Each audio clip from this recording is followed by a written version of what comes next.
გამარჯობა, მოგესალმებით ტელეკომპანია რუსთავი 2-ის მაყურებლებს. დღეს კვირა და რასაკვირველია ტრადიციულად დადგა რუსთავი 2-ის ეთერში გადაცემა ჩემპიონების დრო. ძალიან საინტერესო სტუმარი გვეყოლება, სტუმარი, რომელმაც განაგრძო მამის მიერ ჩაყრილი ტრადიცია სპორტის სახეობას გულისხმობ რასაკვირველია და თავის კარიერის მანძილზე არა ერთ ევროპულ კლუბში უთამაშია. ძალიან საინტერესო სპორტული ცხოვრება აქვს, სპორტული ცხოვრება, რომელშიც ასევე ფიგურირებს დისკვალიფიკაცია და დაახლოებით ერთწლიანი იძულებითი პაუზა მის კარიერაში. მოკლედ საინტერესო სტუმართან საინტერესო ინტერვიუ გველის.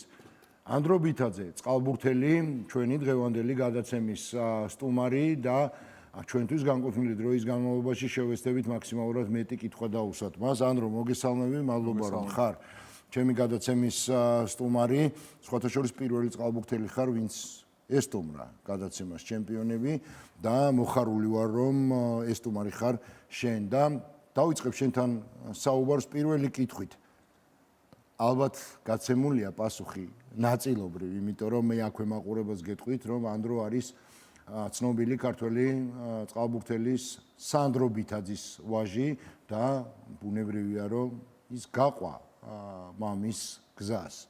რატომ წყალბურთი? მამა ჩემი როგორც ვთქვით იყო წყალბურთელი, თუმცა ბაბუა ჩემი იყო დედა ჩემს მხრიდან კალათბურთელი, იმ დინამოს თბილისის წევრი, რომელმაც 62-ში ევროთასი მოიგო. ყოველთვის იყო ეს რაღაც ჭიდილი, კალათბურთი თუ წყალბურთი, სპორტსმენი უნდა ყოფილიყავი. შეიძლება ითქვას გადაწყვეტილი იყო, არა მე თვითონაც პატარაობიდან მიყვარდა ბურთი. ზოგს ალბათ ბავშვი პატარა ბიჭებს მანქანები უფრო უყვართ ეს სათამაშო, მე ჩემთვის იყო ბურთი ყოველთვის. 5 წლიდან მცურავდი, კალათბურთზე დავდიოდი სადღაც 9-10 წლის რომ ვიყავი.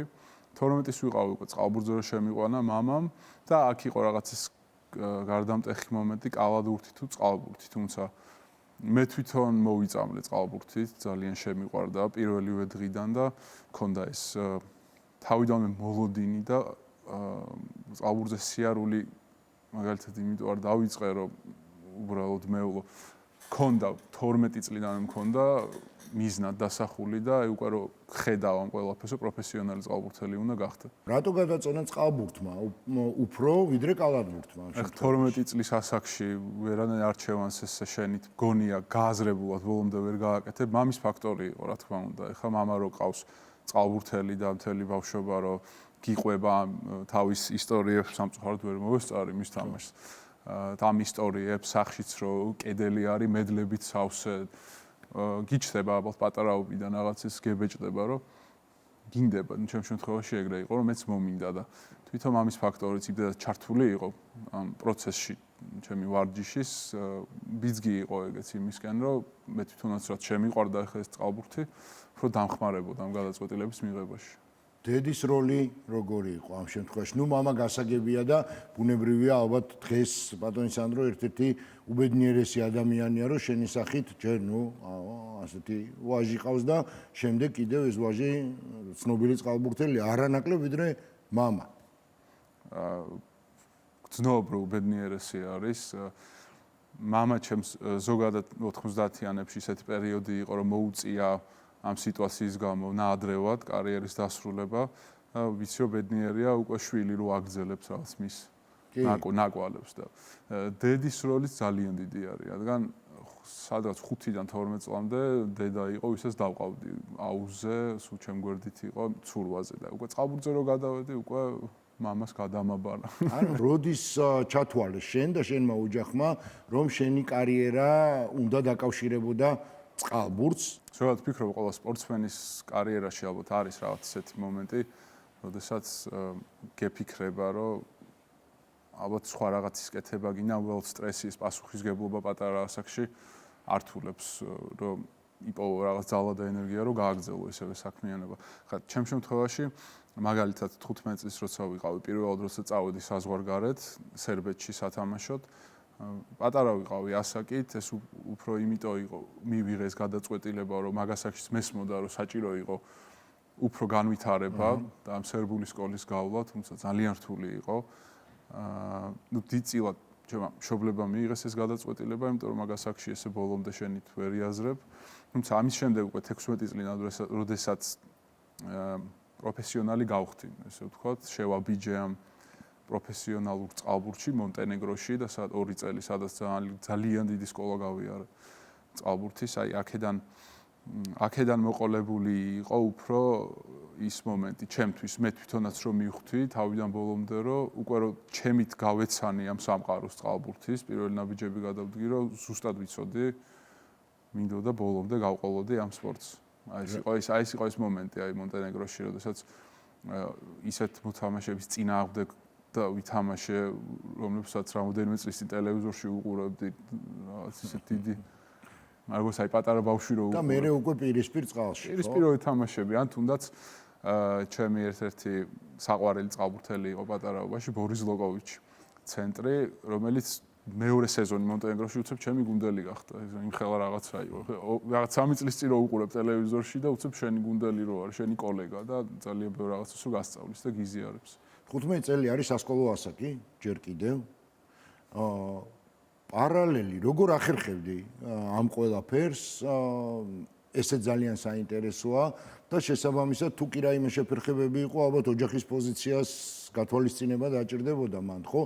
არჩევანის გაკეთების კუთხით. დღევანდელი გადასახადიდან კი ვიცით უკვე რა არჩევანის გააკეთე, მაგრამ მე მაინტერესებს ის პერიოდი სპორტი და სწავლა, როგორ უთავსებდი ამ ყველაფერს ერთმანეთს. აი სკოლის პერიოდში, მაგალითად ბოლო 2 კლასი, ეგრე გამოვიდა, რომ საქართველოში არ ვიყავი და არც მივლია და რთული იყო კი ონლაინ რაღაცნაირად ვახერხებდი რაღაც საგნებში, რაც ჩემით მარტო სწავლა რთული იყო, ონლაინ მემზადებოდი, სხვა საგნებში ჩემით ვემზადებოდი პარალელურად ვარჯიშთან ერთად და ჩავაბარე ჩვეულებრივად, რთული იყო, მაგრამ ნამდვილად არ იყო წარმოუდგენელი. ჩვეულებრივად ჩავაბარე, ეროვნულები, უნივერსიტეტში ჩავირიცხე. რა მოგცა შენ აი ამ ასეთ პატარა ასაკში იქ გადაბარგება? თუ შევხედავთ წყალბურთის კუთხით, ალბათ თითქმის ყველაფერი, მთავარი ხა დეტალებში რო ჩავიდეთ, მთავარი აქცენტი კონკრეტულად მონტენეგრულ სკოლას აქვს დაცვა. თლიანი თამაში არა აწყობილი დაცვაზე და მან რეალურად მან ვისწავლე დაცვის თამაში.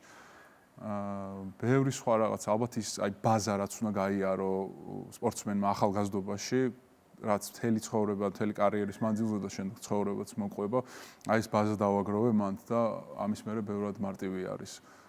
კიდე განვითარება, იქ თქვა დატვირთვები რო არის ვარჯიშებზე, თუნდაც თამაშებზე, ატანა ამ დატვირთვების უმარტივესად, აი ეს გავიარე და თუ კიდე სხვა კუთხით თუ შევხედავ ცხოვრებისეულად ალბათ ჩემთვის პირადად უფრო საინტერესო არის. რთული არის ძალიან, მით უმეტეს, როდესაც მოუმზადებელი ხარ რეალურად 16 წლის ჩემი აღქმით ალბათ შეიძლება მე, მაგრამ ძირითადად ეგრე არის 16 წლის ბავშვი ხარ ჯერ კიდევ და რთული არის მარტო ცხოვრება უცხო ქვეყანაში, მით უმეტეს უკვე ამდენი პასუხისგებლობა გაქვს სპორტული, მიზანი გაქვს, თან ისაც რთული არის სპორტი კიდე ცალკე ფიზიკურთან ერთად ემოციური, მენტალური დატვირთვა ჩემი გამოცდილებით უფრო დიდი არის ვიდრე ფიზიკური და რთული იყო კი რა თქმა უნდა, მაგრამ ბევრი რამე მომცა პატარაობიდან რომ მარტო ხარ, დამოუკიდებელი, ეს რაღაც დამოუკიდებლობა პატარა ასაკიდან მომიწია. შემიძლია თამამად თქვა, რომ ესწავლა, რაც გამომადგა, რა თქმა უნდა, ძალიან ბევრ რამეში. კი, და ერთ-ერთი უმნიშვნელოვანესი ფაქტორი არა მარტო წყალბურთში, არამედ ზოგადად წარმატებული სპორტსმენის კარიერაში ეს არის დისციპლინა და როდესაც ალბათ ერთ-ერთი განსაკუთრებული როლი ექნებოდა ამ შემთხვევაში სერბულ სკოლას და ამ ასაკში გადასვლას, იმიტომ რომ მინდა განსაკუთრებული აქცენტი გავაკეთოთ 15-16 წელზე, ეს არის ძალიან რთული პერიოდი. როდესაც გარდატეხის პერიოდია და ზოგი სხვანაირად აღიქვამს ამ ყველაფერს, ზოგი სხვანაირად, მაგრამ შენი აი ეს არჩევანი და შესაბამისად პროტესტი უჩნდება ზოგადად რჩევებთან, დისციპლინასთან მიმართებაში, მაინტერესებს შენ შემთხვევაში როგორ იყო და სერბულმა სკოლამ იმოქმედა თუ არა ამ ყველაფერს? იმოქმედა, რა თქმა უნდა, ზოგადად თვლი, რომ მით უმეტეს ეგეთ კრიტიკულ ასაკში ბიჭისთვის მნიშვნელოვანია, რომ სპორტით იყოს დაკავებული, თუ პროფესიონალურ დონეზეა, საერთოდ უკეთესი, იმიტომ რომ იმდენ ამას გაძლევს ეს ყველაფერი, თუნდაც აი ეს დისციპლინა. კი იყვნენ, რა თქმა უნდა, ჩემ გუნდში ისეთ სპორტსმენები, ვინც აი როგორც ვთქვით, რაღაც სხვა გზას ირჩევს. უბუნტდება, ბუნტი აქვს, ხო, უბუნტდება ყველაფერს. შინაგანი პროტესტი უჩნდება. კი, რა თქმა უნდა, ხა მეც მქონდა მეც, რა თქმა უნდა, ბუნებრივია ეს პროტესტები მქონდა, ამდენს რომ ვარჯიშობ, ესე რომ ვიღლები, ბოლოს გადაღლის მერე გაქვს, რომ რისთვის რეალურად, ანუ რისთვის ვიხარჯები, ესე არის, ეს ბუნებრივი არის, თუმცა მაინც გააზრებული მქონდა რისთვის ვაკეთებდი. მიზანი რომ მქონდა, ბევრად მარტივი იყო ამ ყველაფრის გადალახვა. ართული იყო, მაგრამ ეს დანებება რომ მინდებოდა მაგ მომენტში, აი ეს მიზანი მომძრავებდა წინ.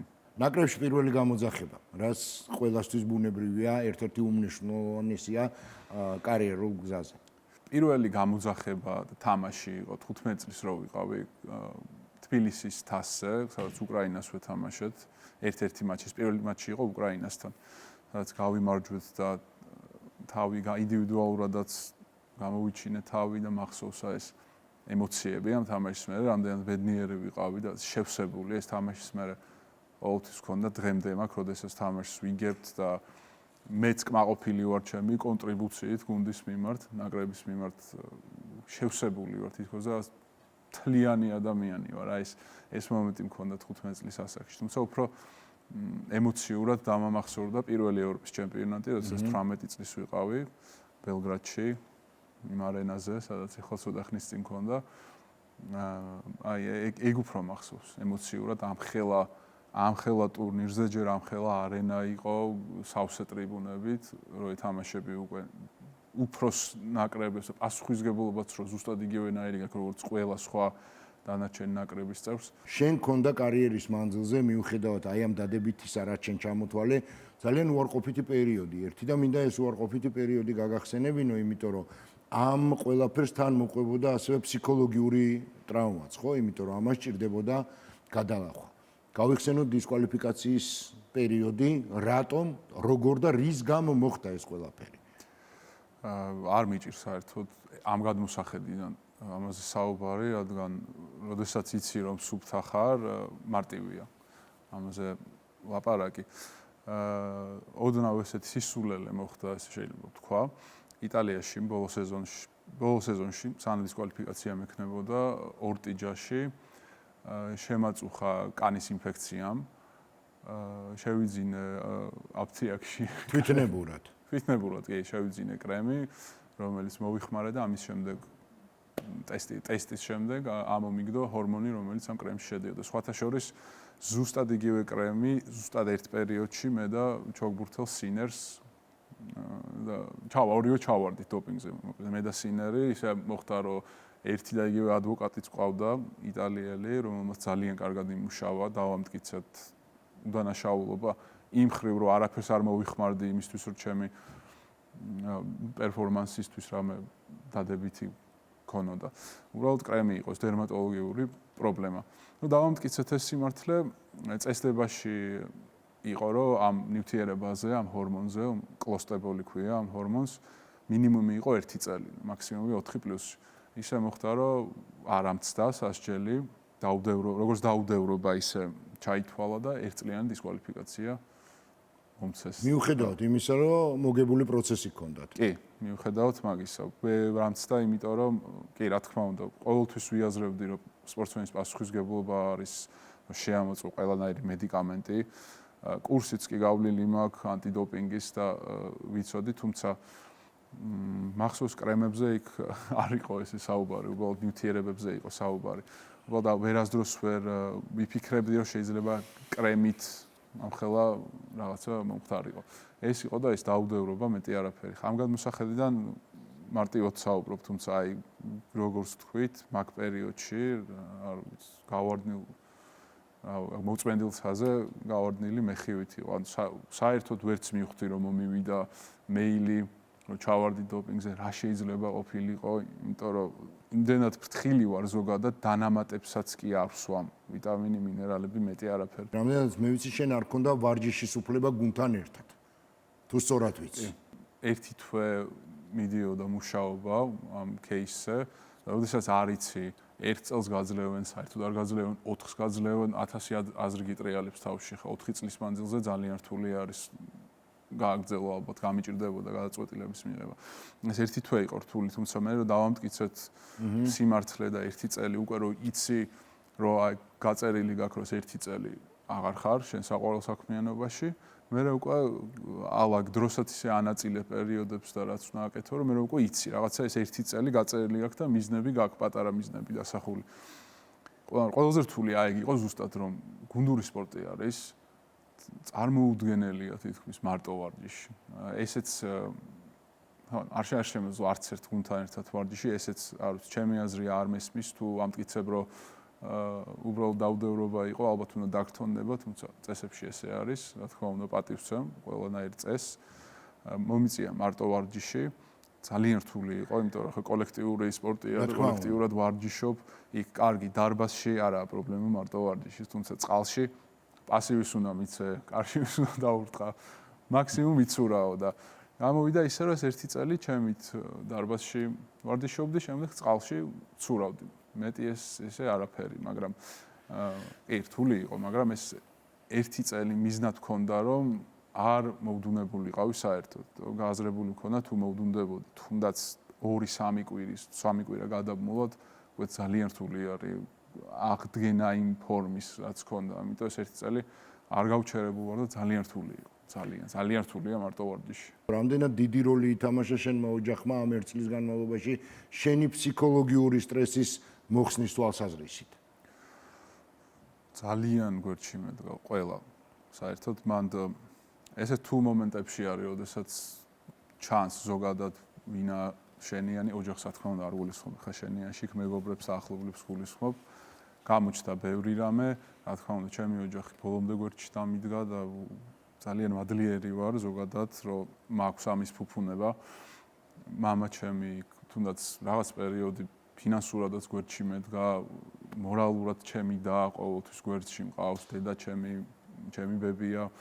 შეკრულები ვართ ყველა და ძალიან დამეხმარა ჩემი ოჯახი ამის გადალახვაში. ერთი მომენტიც იყო რაღაც მომენტში, აქაც მქონდა ის თანებების არა, მაგრამ აი მოდი რაღაც დავისვენებ, ჯერ არ მიჩქარება, აქაც მამასთან კი იყო, აქაც მამასთან საუბრის მერე იყო, რომ ვილაპარაკეთ, გადავწყვიტეთ, რომ საერთოდ არ და 2 კვირაც არ უნდა დამესვენა, ალბათ გადამულა დავეთანხმე მეც და რაღაც მომენტებში მაგაც მიბიძგა მამა ჩემო, რომ ეს ერთი წელი საერთოდ არ გაჩერდა. ბევრი უარყოფითი მხარე დაგროვდებოდა ამ ერთ წლის განმავლობაში, რა თქმა უნდა დადებითთან ერთადაც, მაგრამ მაინტერესებს თვითონ უშუალოდ მომენტი შენი დაბრუნების ამ ერთწლიანი პაუზის შემდეგ. ისეთი სპეციფიური სპორტი არის, მით უმეტეს წყალი ადამიანისთვის, თუნდაც ერთი კვირა რო არ ჩახვიდე, უკვე მინიმუმ 2 კვირა გჭირდება, რომ ის ფორმა დაიბრუნო, რაც ქონდა. მინიმუმი არის ეს და წარმოიდგინეთ ამდენი ხანი როა გასული და რო ჩადიხარ წყალში შენით ვარჯიშობ და ისე ვერ ვარჯიშობ როგორც საჭირო. რთული იყო ეხლა გულწრფელად რო ვთქვა, ეხლა ჩემი 100% არ ვარ, თუმცა ამ 3 თვის მანძილზე რა ფორმაში შევედი, მე პირადად არ ველოდი, რომ ესე სწრაფად შევძლებდი ამ ფორმაში დაბრუნებას და ამაზე ვფიქრობდი, ძალიან დიდი როლი აქვს იმას, რომ აი ეს ბაზა რაც ვახსენე 16-17 წლის ასაკშია ბაზაც მაქვს დაგროვილი და მთელი ეს პერიოდი რომ მაღალ დონეზე თამაშობდი და ვარჯიშობდი, ამან იქონია უდიდესი გავლენა. რომ ეხა ესე მარტივად დავბრუნდი ფორმაში, რა თქმა უნდა, წინ მაგ არის დრო, არის ბევრი რამე კიდე დასახვეწი, თუმცა საბოლოო ჯამში ესე რომ ვაჯამებ, არ მგონია რომ რაღაცა ისეთი დამკლებოდა ამ ერთ წელიწადში, რასაც ვერ დავიბრუნებ. პირიქით, ხშირად ვსმენია, რომ რაღაც დისკვალიფიკაციის ამ ტრამვის მერე, პაუზის მერე ბევრი სპორტსმენი უფრო ძლიერი ბრუნდება და უფრო მეტი мотиваცია აქვს და აი ეს მომენტიც იყო, ეს გადაფასების, სხვათა შორის ამ ერთ წელიწადში ბევრი რამე გადავაფასე. ალბათ სადღაც ესე უყურებ, რომ მჭირდებოდა პატარა პაუზა, ალბათ ამდენხნიანი არა, მაგრამ მჭირდებოდა უბრალოდ მენტალურად ეს პაუზაც და ოდესაც რაღაცა გეცლება ხელიდან, მე უკვე გადაფასება მიდის ამ ყველაფერს, სხვა თვალით უყურებ და სხვა კუთხით. ამიტომ ეს პოზიტიურს ვეძებდი ყოველთვის ამ ერთ წელიწადში და აი ამ ჭრილში უყურებ. ერთ-ერთი პოზიტიური, რაც აი ამ ერთწლიანი პაუზის მერე შენთვის მოხდა, ეს იყო შენ ცხოვრებაში აპოლოს გამოჩენა და შენი დაკავშირება აპოლოსთან ისევ რასაკვირველია იმ საქმიანობიდან გამომდინარე, რასაც შენ უმაღლეს დონეზე ემსახურებ. ზოგადად ყოველთვის სურდა აი მახსოვს, როდესაც ესე ახალი დაწყებული მქონდა საზღვარგარეთ მოღვაწეობა, ყოველთვის ფიქრობდი იმას, რომ აი ნეტა საქართველოში ქართული გუნდი იყოს ისეთი, რომელსაც ამბიცია ექნება ევროტურნირების გამარჯვების, ყოველთვის ჰქონდა ეს და აგერ დაბრუნებასთან ერთად ამიხდა ეს ყველაფერი, მით უმეტეს ესეთი კარგი ხალხის და ესეთი კარგი მენეჯმენტის, გუნდელების, წვრთნელების ხელში ესეთი გუნდი თან ახალი წამოწყება არის. აპოლო, კი, გამოჩნდა აპოლო, როდესაც დამიკავშირდნენ პირველად, ინტერესი მქონდა თავიდანვე, უბრალოდ ჩემთვის მნიშვნელოვანი არის რისთვის იბრძვის ეს გუნდი და ჩვენი მიზნები ერთმანეთს დაემთხვა სპორტული. ორივეს აპოლოსაც და მეც გვინდა ევროტურნირების გამარჯვება, გაუმჯობესება, გუნდის შენება, რა თქმა უნდა, ეს სურვილი თუ არ გაქვს მოთამაშეს და გუნდს, ჩემი აზრით, არ ღირს როგორ თქვა, უბრალოდ ჩემთვის აზრი ეკარგება, უბრალოდ ვარჯიში ისედაც შეგიძლია, ხო, რაღაც მიზანი უნდა გქონდეს დიდი, რა თქმა უნდა გუნდს. აპოლოს გამოჩენა, უბედნიერესი ვარ, აპოლოს წევრი რო გავხდი წინ. დიდი მიზნები გვაქვს, ძალიან დიდი და ჩემი წვლილი მინდა შევიტანო ამ გუნდის ჩემპიონობაში. გვაქვს კონფერენციის თამაშები, სადაც ძალიან რთული ჯგუფი ყავს. თუმცა ერთ-ერთი ფავორიტები ჩვენც ვართ სხვა გუნდებთან ერთად. დიდი იმედი მაქვს, ძალიან შევპირდები გულშემატკივარს მე პირადად ძალიან საინტერესო თამაშებს და ბრძოლას. დანარჩენს ჩვენც რა თქმა უნდა ჩავდივართ იმისთვის, რომ შემდეგ ეტაპზე გავიდეთ, რა თქმა უნდა, ეს არის მიზანი და ამისთვის ვიბრძოლებთ ბოლომდე. კი, მონპელიეში გასამართი აი ეს ევროტურნირი იქნება ალბათ ერთ-ერთი ნათელი გამოცდა იმისა, თუ რამდენად საფუძვლიანია თქვენი ამბიცია, რაზეც შენ ისაუბრე. აპოლოსთან ერთად რომ მიაღწიოთ წყალბურთში, საკლუბო წყალბურთში მაღალ დონეს. და ალბათ თავადაც თვლი, რომ იქ სადაც ჯანსაღი ატმოსფეროა, იქ ყველაფერი შესაძლებელია. აუცილებლად. ჩემი აზრით და პირადი გამოცდილებით გუნდებში, სადაც არის ჯანსაღი ატმოსფერო და ჯანსაღი ეს ურთიერთობა, ყველა ერთმანეთს, რა თქმა უნდა, მარტო გუნდში, გუნდელებში არ გულისხმობ მენეჯმენტთან, წვრთნელთან. არ ვიცი, ორმაგდება იმის შანსი, თუნდაც რო ეთამაშები შენზე უკეთეს გუნდს და არ ხარ ფავორიტი, აი ეს ერთობა გაძლევს ძალას, რომ გაიმარჯვო. და კი, რა თქმა უნდა, ამბიცია არის. ეხა კონფერენციის, შემდეგ უფრო დიდი ნაბიჯებით იმედია კარ დარწმუნებული ვარ, წინ წავალ, თუმცა ყველამ ვიცით, რომ პროცესი არის, სულ ახალი გუნდი არის აპოლო და იმის ფონზე რომ ახალია უკვე საქართველოს ერთგზის ჩემპიონია პირველი ახლოს არის მეორე ჩემპიონობასთან. ახლოს ვართ მეორე ჩემპიონობასთან, რა თქმა უნდა და ესეთი ტემპებით განვითარება გუნდის იშვიათია ძალიან. თუ გადავხედავთ რა შედეგი აქვს უკვე აპოლოს, თამამად შეგვიძლია გქონდეს იმედი, რა თქმა უნდა, და მოლოდინი, რომ აი ესაც ჩაფიქრებული ვართ და მიზნად გვაქვს ევროპირველობა მივალთ მაგამდე. მუდმივ განვითარებაზე ორიენტირებული ხელმძღვანელობა ყავს ამ კლუბს და ეს ეთყობა შემადგენლობასაც.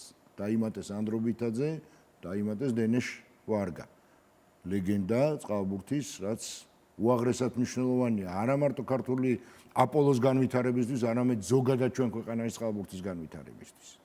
უმნიშვნელოვანესია დენეშ ვარგა თუ არიცის მაყურებელმა რომ შეადარო არის კრისტიანო რონალდო წყალბურთის ლეგენდა არის ცოცხალი მოქმედი ლეგენდა არის მოქმედი წყალბურთელი და აპოლოს წევრი არის ჩვენი გუნდელი არის ეს ძალიან ბევრს ნიშნავს ზოგადად აპოლოსთვის კი როგორც აღნიშნეთ ზოგადად ქართული სპორტისთვის მარტო წყალბურთისთვის არა რომ ესეთი დონის მოთამაშე აპოლოს წევრი არის ძალიან დიდი იმედი გვაქვს მისი დარწმუნებული ვარ რომ შესძენს ძალიან ბევრ ამის გუნდს იგივე ვარჯიშებზე იგივე ჩვენი მოთამაშეებსაც თუნდაც ვარჯიშებზე მაგრამ თამაშზე ალბათ თვითონ თამაშზე როცა იცი რომ ესეთი მოთამაშე ყავს გუნდში შენც სხვანაირი ენერგია გეძლევა არ გამომიცდია გამოვსი ძალიან მალე კონკრეტულად ვარგასთან თორე ისე მქონდა ესეთი ბედნიერი მომენტებიც კარიერაში კი რომ დიდ წყალბურთელებთან ერთად